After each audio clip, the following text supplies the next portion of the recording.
163 countries, more than 10,000 deaths, 247,000 active cases. The Wuhan coronavirus is the worst pandemic of modern times. It's spreading like wildfire.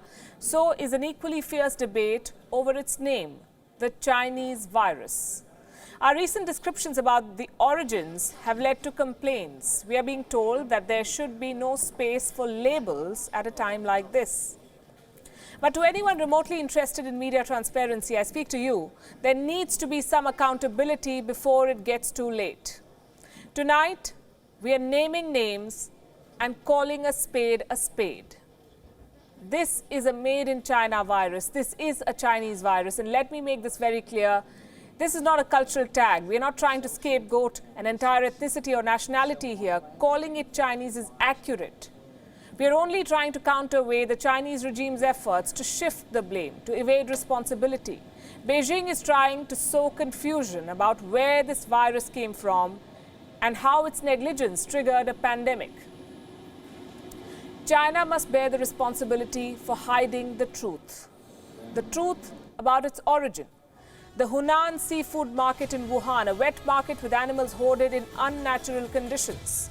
The truth about Beijing's culpability, how the Chinese regime tried to silence a doctor who raised an alarm about this virus, Dr. Li Wenliang. He later died of the virus. And now China has admitted that he was wrongly targeted and harassed by the government. The truth about China's negligence. It let 5 million people leave Hubei, the province which soon became the epicenter. It lied to the WHO about human-to-human transmission of this virus and the truth about the censorship. China kept word about this virus from spreading. Countless reports will tell you how China paid journalists to control the information about this outbreak. This is a Chinese virus. China origin, China made. In calling this term politically incorrect, one will have to start rewriting history because viruses have a history of being named on their places of origin. I'm sure you've heard of the MERS illness. Have you ever wondered what the acronym stands for? MERS, M-E-R-S. It's the Middle East Respiratory Syndrome. Why? Because all cases linked to the Arabian Peninsula were linked to the Arabian Peninsula when health officials first detected this disease in 2012. Why have they branded an entire region? Critics must ask now. Or take the example of the Japanese encephalitis, a mosquito-borne virus. Why Japanese? Because the first case was documented in Japan way back in 1871. To this day, the World Health Organization calls it by this name, Japanese. The Zika virus. Place of origin? The Zika forest of Uganda. The Rocky Mountain spotted fever.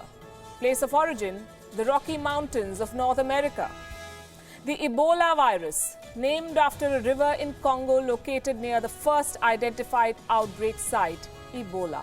I can give you more examples, but it's easier to describe what viruses and diseases should be called than to bear responsibility for the crises they trigger.